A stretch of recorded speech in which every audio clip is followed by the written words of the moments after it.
ने जो Indus water treaty है उस पर रोक लगा दी थी, अटारी बॉर्डर को बंद कर दिया था और 48 घंटे का अल्टीमेटम दिया था उन पाकिस्तानियों को जो भारत में है। तो वहीं अपने स्टाफ को भी 30% कर दिया था, 50% तक घटाकर पाकिस्तान के हाई कमीशन में। अब पाकिस्तान भी उसी तरीके के फैसले लेता हुआ नजर आ रहा है। सीधे तौर पर आप ये कह सकते हैं कि अगर देश के प्रधानमंत्री नरेंद्र मोदी ये कहते हैं कि सबका हिसाब होगा और खूब अच्छी तरीके से किया जाएगा, मिट्टी में मिला दिया जाएगा, उसके बाद पाकिस्तान की बौखलाहट जो है वो साफ तौर पर कहीं ना कहीं नजर आ रही है। भारतीयों को पाकिस्तान छोड़ने का फरमान जो है वो भारत पाकिस्तान सुना रहा है, शिमला समझौता रद्द करने की धमकी दे रहा है। लेकिन हकीकत यह है कि फिलहाल पाकिस्तान जो है वो बौखलाया हुआ नजर आ रहा है। खास मेहमान हमारे साथ जुड़ रहे हैं, आरजू काजमी जी पाकिस्तानी जर्नलिस्ट के तौर पर हमारे साथ है, doctor Amjad Ayub Mirza PoK activist के तौर पर हमारे साथ हैं और डिफेंस एक्सपर्ट भी हमें ज्वाइन करने वाले हैं हमारे देश के। आप सभी का बहुत बहुत स्वागत है। मैं आरजू काजमी जी आप ही से शुरुआत कर रही हूं। अभी हमने देख लिया कि कल जो भारत ने किया, कुछ वैसा ही फैसले पाकिस्तान भी ले रहा है। गीदड़ भभकिया पाकिस्तान तो दे रहा है। आप मुझे सिर्फ इतना समझा दीजिए, प्रधानमंत्री नरेंद्र मोदी के बोलने के बाद, सीसीएस की बैठक के बाद, भारत के कड़े फैसलों के बाद पाकिस्तान में चल क्या रहा है, क्या चर्चाएं कर रहे हैं आम पाकिस्तानी? देखिए, पाकिस्तान की गवर्नमेंट तो यही कह रही है कि आप लोग जो है वो ऐसे एलिगेशन लगा रहे हैं पाकिस्तान के ऊपर और अभी तक ना इन्वेस्टिगेशन हुई है और ना ही प्रॉपर कोई रिपोर्ट आई है और साथ ही साथ जो इंटेलिजेंस फेलियर है उसके ऊपर भी बात नहीं हुई है। पाकिस्तान की गवर्नमेंट ये कह रही है, जो पाकिस्तान का मेन स्ट्रीम मीडिया जो बात कर रहा है वो मैं आपको बता रही हूँ। साथ ही साथ जैसे आपने खुद भी कहा कि मीटिंग हुई, आपने दिखाई भी है वो मीटिंग, तो डेफिनेटली जो जो स्टेप्स आपने लिए हैं वही तकरीबन सारे स्टेप्स अब पाकिस्तान ने भी ले लिए हैं। उन्होंने भी वाघा बॉर्डर बंद कर दिया है, उन्होंने भी तमाम लोगों के वीजास कैंसिल कर दिए और जो आप लोगों ने स्टेप लिए एग्जैक्टली वही जवाब जो है पाकिस्तान की तरफ से भी आ रहा है। एयर स्पेस भी बंद की जाएगी और सिर्फ जो सिख यात्री आते हैं पाकिस्तान उनको कुछ नहीं कहा जाएगा, उनका वीजा वैसे ही रहेगा और वो वैसे ही विजिट कर सकते हैं। लेकिन बाकी तमाम चीजें जाहिर है कि एक टेंशन है और आप अगर पानी वहां से बंद करेंगे तो डेफिनेटली पाकिस्तान की गवर्नमेंट कुछ तो मेरे ख्याल है जवाब देगी। और वैसे तो खैर ये डायलॉग के जरिए चीजें जो है वो सॉल्व कर लेनी चाहिए थी, लेकिन हमने बात को जवाब कम, ये तो फॉलोइंग ज्यादा लग रही है। आरजू काजमी जी, जो फैसले कल भारत ले चुका है, भारत कल अपना कड़ा रुख बता चुका है, पानी बंद कर रहा है, भारत ये कह रहा है कि खून और पानी एक साथ नहीं चलेगा। आप उन्हीं फैसलों को रिपीट कर रहे हैं तो गीदड़ भभकी जैसी ज्यादा नजर आ रही है। जब कल ये फैसला भारत ने लिया, मैं सिर्फ इतना आपसे जानना चाह रही हूं, इसका क्या असर पड़ेगा पाकिस्तान पर? जब पानी बंद होगा तो क्या वहां आम लोगों के बीच में चर्चा होगी? देखिए, पानी बंद होने से डेफिनेटली पाकिस्तान को बहुत डैमेजेस होंगे और इस वक्त भी हमारे पास वाटर शॉर्टेज का मसला है। साथ ही साथ सिंध में प्रोटेस्ट चल रहा है, वो भी पानी को लेकर ही चल रहा है। तो बिल्कुल लोग इसके ऊपर बोलेंगे, बात करेंगे और शोर भी मचेगा। अब अगर ये कह लिया जाए कि जो हमेशा पहले होता रहा है कि जी भारत हमारा दुश्मन है और हम भारत की तरफ इशारा कर दिया जाता है, वो वाला चीज या वो वाला चूरन अब मेरे ख्याल से चलता हुआ दिखाई नहीं देगा। और यहाँ पर गवर्नमेंट को बहुत सीरियसली इन तमाम इश्यूज को एड्रेस करना होगा, इन तमाम इश्यूज को सॉल्व करना होगा, जिसकी तरफ भारत कई बार इशारे कर चुका है। लेकिन अब देखते हैं कि आगे कैसे बढ़ते हैं। ठीक है, हमारे साथ air marshal retired Sanjeev Kapoor भी जुड़ गए। सर, आपका भी बहुत स्वागत है। लेकिन डॉक्टर अमजद, आपके पास में आना चाहूंगी, पाकिस्तान की हालत अभी कैसी है? गीदड़ भभकियां तो दे रहा है, लेकिन भारत खूब बता रहा है कि अगर आप खूनी खेल खेलेंगे तो आपको पानी भी भारत मुहैया नहीं करवाएगा, ऐसी हालत कर देगा कि आपको खुद कड़े फैसले जल्दबाजी में लेने पड़ेंगे। जी बिल्कुल, आपने सही फरमाया। बात यह है कि पाकिस्तान में इस वक्त बौखलाहट का समा है, इस वक्त घबराए हुए हैं वो। और ये क्या, अच्छा बाकी चीजें तो रेसिप्रोकल कर दी उन्होंने। भाई वाघा बॉर्डर बंद जो कर, तो आप बंद कर क्या कर रहे हैं? वो तो ऑलरेडी बंद कर दिया हम लोगों ने, इंडिया ने बंद कर दिया। इसी तरह से पानी आपका बंद कर दिया, इसी तरह से वीजा खत्म कर दिया, 48 घंटे में निकलने को कह दिया। तो ये तो ऐसे है जैसे खिसियानी बिल्ली खंबा नोचे वाली बात है। एक चीज है कि चूंकि ये दरिया तो पानी तो बंद नहीं कर सकते क्योंकि दरिया तो इस तरफ आ रहा है, तो इन्होंने कहा जी शिमला एग्रीमेंट खत्म करते हैं। और भाई शिमला एग्रीमेंट खत्म करना है, मैं बोलता हूँ कल करना है, आज करो साला शिमला एग्रीमेंट को खत्म। जो 13,000 स्क्वायर किलोमीटर जमीन भारतीय सेना ने कब्जा किया था, फिर वो भी वापस करो, वो भी वापस करो। 13,000 स्क्वायर मीटर इंदिरा गांधी ने वापस किया था पाकिस्तान को, जो इंडियन फौज ने लिया था, और वो शिमला मुआहदे में लिखा हुआ है। मैंने पढ़ा है दोबारा आज उसको कि क्या है उसके निटी ग्रिटी। उसमें यह है कि आप 93,000 जो बगैर पतलूनों के पाकिस्तानी फौजी हैं वो हमें दे दें, और आपको हम दे देते 13,000 स्क्वायर किलोमीटर हमें वापस कर दें। तो ये पहली बात। दूसरी बात ये है कि आज सुबह जो बैठक हुई है फौज की, उसमें तमाम फोर्सेस के कमांडर थे, air force, navy, military, etcetera etcetera. वहां पे जो बात हुई है उसमें उन्होंने ये कहा है कि 50% of our fighter jets are not fit for war. उनके पास स्पेयर पार्ट ही नहीं है।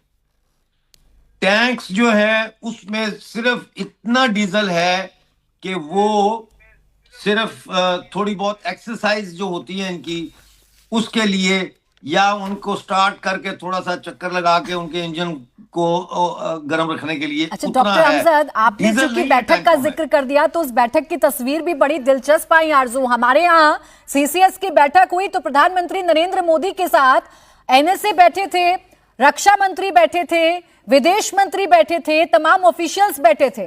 लेकिन पाकिस्तान से जब एनएससी की तस्वीर सामने आती है, जब इस बैठक की तस्वीर सामने आती है, तो ऐसा लगता है कि सेना ये बैठक कर रही है। ये मेजर अंतर नहीं है क्या भारत और पाकिस्तान में?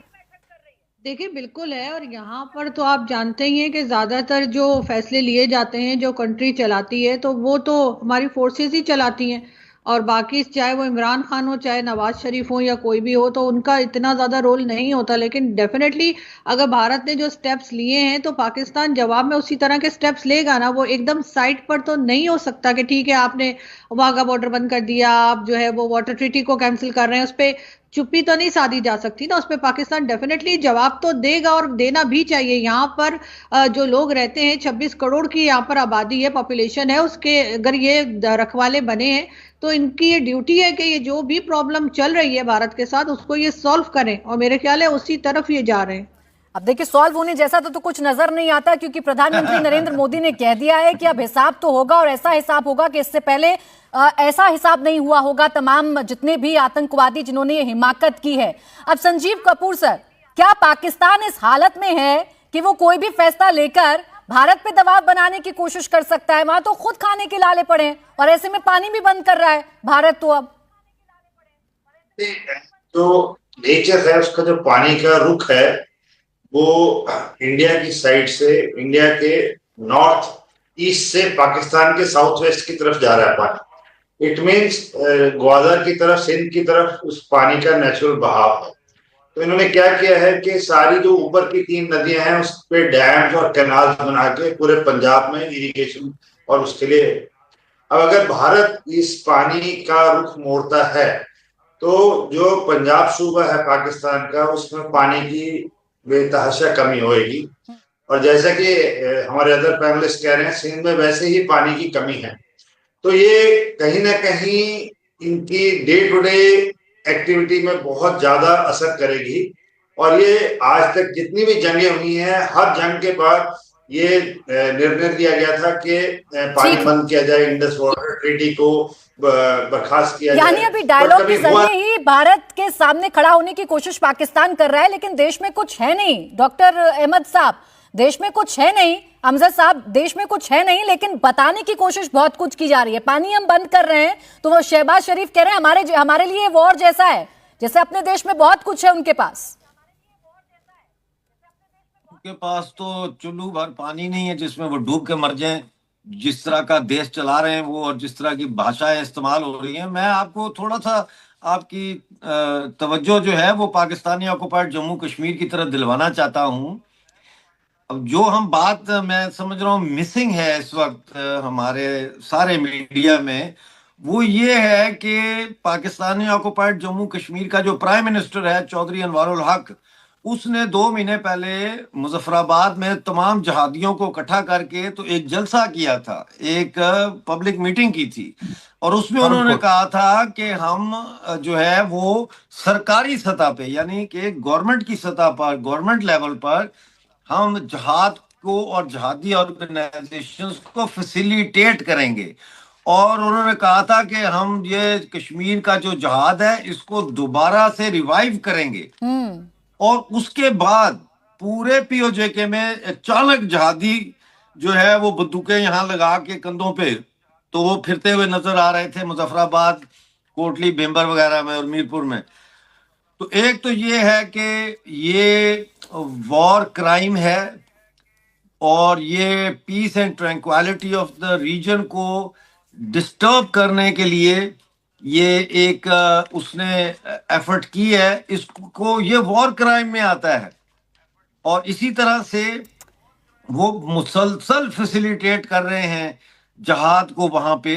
नहीं तो और डॉक्टर अमजद, उसके यही मैं अलावा आपसे एक समझना चाह रही हूँ कि क्या पाकिस्तान में इतना मादा है या पाकिस्तान के अपने देश में अब इतनी ताकत बची है कि वो इस तरीके की गीदड़ भभकियां दे दे, वो वॉर की स्थिति में चला जाए, वो भारत से पंगा ले ले। आप कायराना करतूत तो कर सकते हैं, लेकिन जब भारत बदला लेगा तो वो बौखलाहट, वो डर तो साफ तौर पर दिखाई पड़ रही है हमें पाकिस्तान में।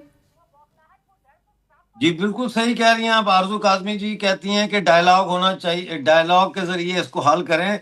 तो सवाए डायलॉग, वो फिल्मों वाले डायलॉग, सवाए डायलॉग मारने के पाकिस्तान की गवर्नमेंट को और कुछ नहीं आता। वो डायलॉग को समझते हैं, डायलॉग मारना, हम ये कर देंगे, हम वो कर देंगे। क्या कर दोगे? तुम्हारे तो तो उस दिन आसिम मुनीर कह रहा था कि 1500 हैं ये बलूचिस्तान के दहशतगर्द, इनको हम ऐसे खत्म कर देंगे। इनका वजीर दाखिला, होम मिनिस्टर जो था मोहसिन नकवी, वो कहता था और ये लोग तो एक एसएचओ की मार है। तो एक एसएचओ की मार वाले लोगों ने पूरी पाकिस्तान आर्मी को बलूचिस्तान में एंगेज कर लिया है। वहां पे इस वक्त बलूचिस्तान में पाकिस्तान की कोई रिट नहीं है। और आज 7 दिन से सिंध में भी कोई रिट नहीं है इस वक्त। और पुलिस वाले इतने डरे हुए हैं, रेंजर वाले इतने डरे हुए हैं कि वो दूर दूर से लोगों को ऐसे विक्ट्री का निशान दिखाते हैं कि भाई हाँ ठीक है ठीक है। उनकी आवाज नहीं निकल रही, वीडियोस हैं, उन रेंजर्स वालों की आवाज नहीं निकल रही, लोग मजमे में खड़े हैं, इतने खौफजदा हैं। दिस इज, वो हम जब स्टूडेंट थे तो उस वक्त हम एक स्लोगन लगाते थे, हो सकता है आपने भी लगाया हो अपने स्टूडेंट लाइफ में, कि गिरती हुई दीवारों को एक धक्का और दो। तो अब पाकिस्तान को एक धक्के की जरूरत है और वो धक्का देना चाहिए, क्योंकि ये एक ऐसा नासूर है साउथ एशिया का जो ग्लोबल टेररिज्म में इन्वॉल्व है। ये एक्सपोर्टर है ग्लोबल टेररिज्म के ऑफिशियली। आप देखें, कैन यू बिलीव कि एक मुल्क का सेना का जो चीफ है वो खड़े होकर कह रहा है हिंदू और मुसलमान 2 कौमें हैं, एक नहीं है। और मतलब है ये रेसिज्म है, this is racism and this is incitement to violence. जब आप ये कहते हैं बिल्कुल सर, आप जिस धक्के की बात कर रहे हैं, गिरती हुई दीवार को एक धक्का और दें, वीके दत्ता सर, क्या वो धक्का देने का वक्त आ गया है? पाकिस्तान अंदरूनी हालात से जूझ रहा है, उसके खुद के घर में विद्रोह हो रहा है और वो आंख दिखाने की कोशिश कर रहा है उसे जो आंख निकालना भी जानता है।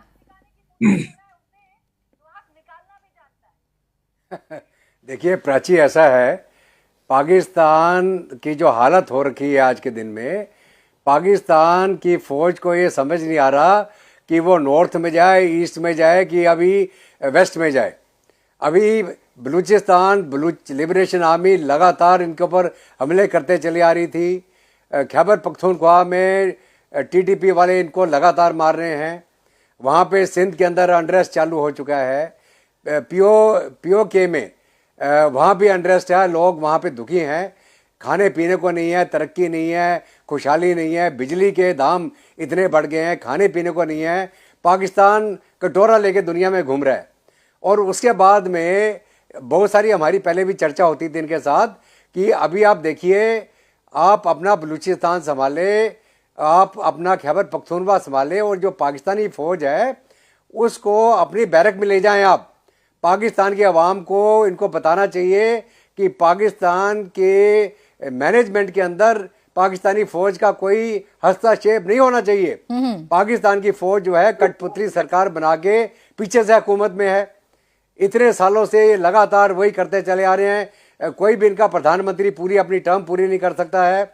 और जो इलेक्टेड इनका प्रधानमंत्री था उसको इन्होंने जेल में डाल रखा है और एक नकली प्रधानमंत्री बना के बिठा रखा है। तो ये फौज जो लगातार पाकिस्तानी अवाम का खून चूस रही है, हिंदुस्तान का डर दिखा के ये पावर में रहना चाहते थे। सर, आप जब ये बात कर रहे हैं ना, तो सबसे ज्यादा मुस्कुराहट आरजू कासमी जी के चेहरे पर आ रही है। आप जब पाकिस्तान की व्याख्या कर रहे हैं तो सबसे ज्यादा आरजू कासमी जी मुस्कुरा रही है।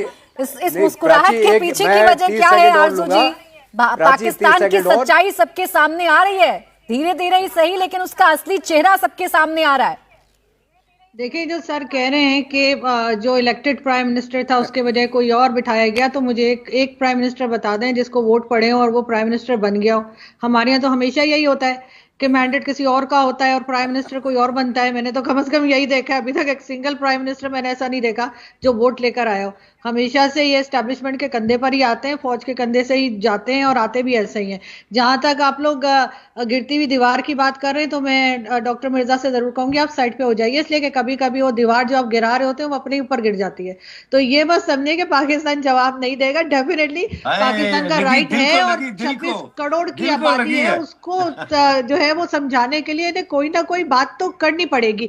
जहां तक डायलॉग की बात है, अभी आप जितना मर्जी झगड़ा कर लें, अगर 2-4 एयर स्ट्राइक्स वगैरह कर लें, लेकिन नहीं आरजू जी, आपको ये बात तो समझनी होगी ना कि डायलॉग, जैसा मिर्जा साहब कह रहे थे कि फिल्मी डायलॉग और असल में डायलॉग में बड़ा अंतर होता है। पाकिस्तान शायद डायलॉग को फिल्मी डायलॉग समझने लगता है, बड़ी बड़ी बातें तो करते हैं वहां के जनरल साहब, लेकिन ग्राउंड पर क्या होता है, आवाम को क्या मिलता है, वो तो पूरा पाकिस्तान ही देख रहा है। दिनेश नैन सर, ये पाकिस्तान की हालत कैसी हो गई है? गीदड़ भभकियों पर उतर आया है, वॉर समझ रहा है पानी को बंद होने पर।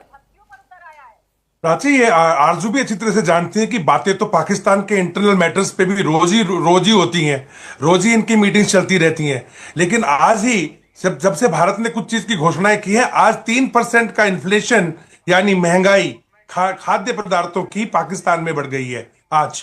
और दूसरा मैं एक बताना चाहूंगा कि पेंटागन के एक्स ऑफिशियल माइकल रूबिन का बिल्कुल स्टेटमेंट आया है कि जो भी अभी आज जब हम बात कर रहे हैं, हमारे एमईए में, मिनिस्ट्री ऑफ एक्सटर्नल अफेयर में 20 देशों के राजनयिकों को पाकिस्तान की करतूत का एक एक चिट्ठा खोल के दिखाया जा रहा है। कैसे ये लोग वहां थे, कैसे इनके आका जो है मुजफ्फराबाद और कराची में बैठे हुए थे, क्या इनकी बातचीत चल रही थी, हैंडलर्स क्या बोल रहे थे, एक एक चीज, कौन सी राइफल है जो उनको मिली है, M4 कहां के बुलेट्स हैं, स्टील बुलेट्स चाइना वाले, एक एक पर्चिन इनको दिखाया जा रहा है। और हमेशा भारत ये स्टेप इसलिए ले रहा है कि जो भारत अब एक्शन करेगा उसके बाद में कोई बोलने लायक नहीं रहेगा कि भारत ने एक्शन क्यों किया, नंबर एक।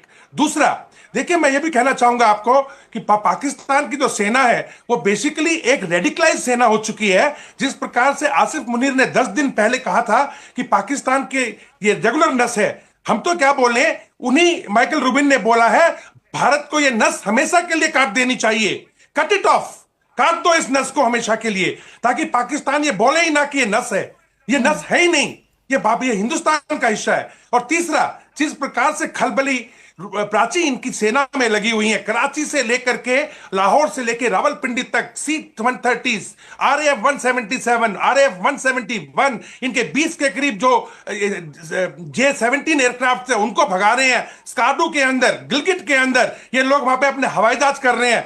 लेकिन एक बात और भी क्लियर है, जैसे बताया गया था, 50% बेकार हैं, तेल नहीं है। इनके खुद के जनरल ने, जो चीफ थे पुराने वाले कमर जावेद बाजवा, उसका खुद का कहना था 3 दिन के अंदर हमारी हवा निकल जाएगी, हमारे पास 3 दिन लड़ने का जगह नहीं है। तो ये जो आज की तारीख का पाकिस्तान का चीफ है ना प्राची, ये पाकिस्तानियों को बेवकूफ बना रहा है। ये रेडिकल लोगों का ग्रुप का एक गुंडा है जिसने गुंडागर्दी पाकिस्तान में मचा रखी है, और इसने अब ये हिमाकत अभी पाकिस्तान की इंटरनेशनल लेवल पर क्या हालत है, या पाकिस्तान का चेहरा टेररिज्म पर कैसे एक्सपोज होता है, वो तो किसी से छिपा नहीं। अब IMF के सामने घुटनों पर आना पड़ता है, अपना देश चलाने के लिए आपको घुटनों पर आना पड़ता है, आपको कर्ज नहीं मिलता है, भुखमरी फैल जाती है, लोग परेशान होते हैं, लेकिन सेना और सरकार, ये जुगलबंदी जो है ना, क्योंकि सेना को तो चाहिए कब्जा देश पर, और सेना वो कब्जा किए भी हुई है। डॉक्टर अमजद, कल से मैं सुन रही हूं पाकिस्तानी मीडिया पर, खासकर या पाकिस्तानी नेताओं को, तो बड़े खुश होकर वो कहते हैं कि देखिए भारत हमला तो करेगा, भारत कुछ तो करेगा, यानी जानता है पाकिस्तान कि भारत चुप नहीं रहेगा। 26 निहत्थे पर्यटकों का बदला भारत लेकर रहेगा, रक्षा मंत्री से लेकर प्रधानमंत्री तक देश के ये कह गए हमारे। देखिए, जब हम छोटे थे ना, तो हमारा घर में कर्फ्यू होता था, इतने बजे से पहले आपने घर आना है, घर में अंदर होना है आपने, तो हम कभी कभी लेट भी हो जाते थे। तो जब लेट हो जाते थे तो फिर हमें पता होता था कि क्या होना है, वो डांट पड़ती थी और खाना या तो नहीं देते थे या कमरा में बंद कर देते 1 घंटे के लिए। तो वो हमें आदत पड़ गई, हम कहते थे क्या होगा अगर लेट हो जाएंगे, तो कमरे में 1 घंटा गुजारना पड़ेगा, गुजार लेंगे, कोई टेंशन नहीं है। खाना 2 घंटे लेट मिलेगा, खा लेंगे, बाहर से बर्गर खा के आ जाएंगे। तो बात ये है कि पाकिस्तान हमेशा जब भी उसने अटैक किया इंडिया पे, इंडिया ने हमेशा आगे से स्टेटमेंट्स जारी किए, कंडेम किया, एक बालाकोट किया है बस, ठीक है, लेकिन generally over the period of decades इनको आदत पड़ गई है। ये कहते हैं चलो हम करेंगे आतंकवाद तो क्या होगा, पाकिस्तान स्टेटमेंट देगा, शोर करेगा, ओआईसी की मीटिंग बुला लेगा, जो है वो पाकिस्तान इंडिया के खिलाफ, मतलब है उनको ये पता है कि इंडिया जो है उसने क्या करना है। अब इनके हाथ पांव इसलिए फूल गए हैं कि अब इनको पता है कि अब जो है वो सिर्फ मुंह जुबानी नहीं होगा काम, बल्कि अब इनको चपेड़े पड़ेंगी, अब इनको लाते ठुड्डे और घूसे पड़ेंगे, इसलिए ये इंतहाई खौफजदा हैं। और मैं ये बताऊं कि पाकिस्तान के अंदर मुझे ये समझ नहीं आती कि पाकिस्तान के जो लोग इंडियन टीवी चैनल्स पे आके पाकिस्तान के अपॉलोजिस्ट बनते हैं, मैं आरजू जी की बात नहीं कर रहा, मैं और जो लोग आते हैं उनकी बात कर रहा हूं, उनको शर्म नहीं आती कि वो किस मुल्क में रह रहे हैं। और मैं तो समझता हूँ कि आरजू जी को भी जो है अब तो वीजा भी बंद हो गए, मैं इनको पहले भी कहता रहता था, मैंने कहा आप इंडिया चली जाओ, इंडिया चली जाओ, कहाँ बैठी हुई हो, वहां इतनी अच्छी अच्छी लाइब्रेरीज हैं, दिल्ली में जाओ कोनॉट प्लेस में इतनी अच्छी अच्छी बुक शॉप्स हैं, न्यू भी हैं, ओल्ड बुक शॉप्स भी हैं, आप वहां जाओ।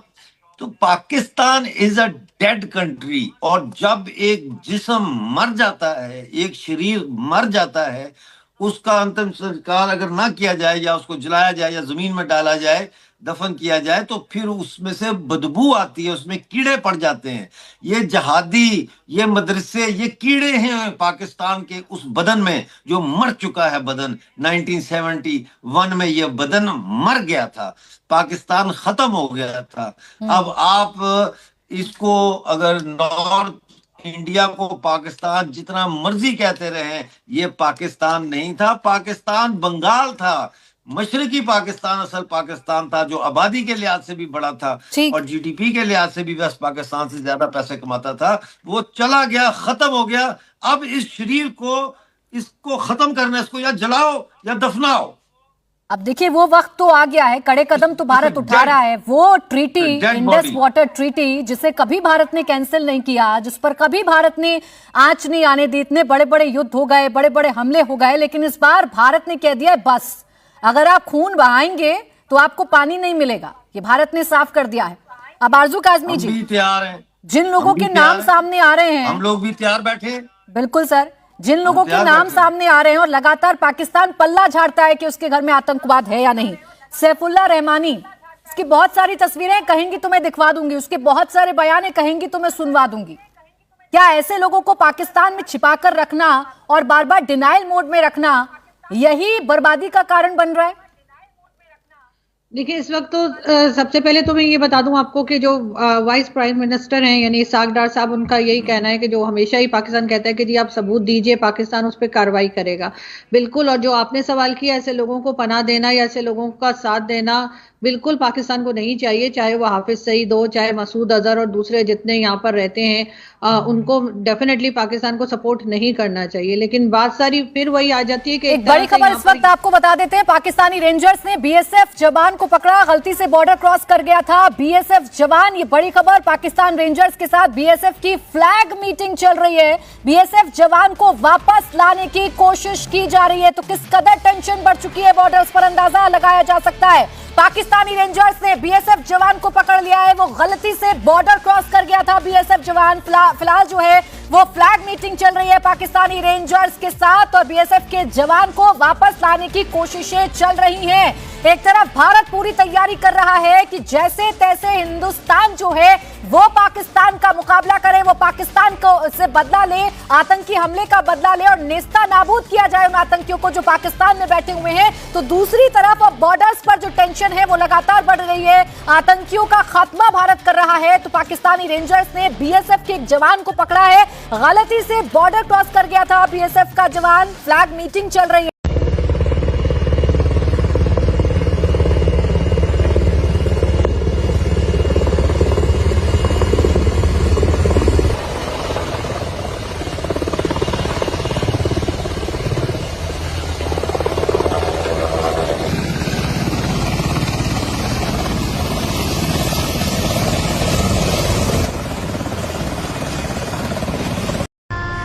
ये अर्पण की भूमि है, ये तर्पण की भूमि। इसकी नदी नदी हमारे लिए गंगा है, इसका कंकड़ कंकड़ हमारे लिए शंकर है।